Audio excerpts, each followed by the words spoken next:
when I work on my own content, I sometimes also consult chat and say, okay, I have this podcast, here's a transcript, just pull out some ideas for me, right?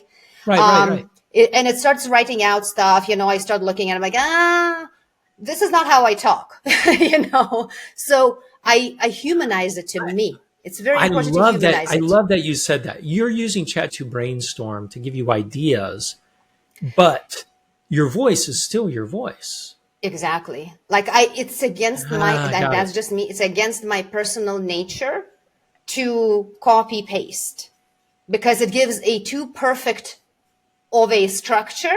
And English is not my first language. I speak with mistakes, my sentences sometimes are quirky,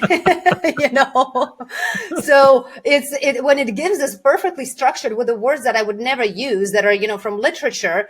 And I'm like, that's not me, So the brainstorming or distilling the information, for example, like I said, you can feed it a bunch of your own content to train it to a degree, right? Request it to pull out, distilling that information, and then having it spit out, instead of you digesting, your transcripts, it digests it for you. And then you can ask it to compile and give you the direction. Then you take that direction and run with it. Now, to answer back your question in terms of how can technologists use that? They could feed exactly the same concepts, and say, hey, my audience is XYZ. I'm doing a presentation on XYZ. Okay, so set up my audience first. That's the key. Yeah. I'm not sure if that's the correct order, honestly. Yeah. Not sure if that's the correct order of the flow, but you have to know who you're going to be speaking to, right? And let's say if you have a PowerPoint presentation of sorts or written, white paper that you need to distill,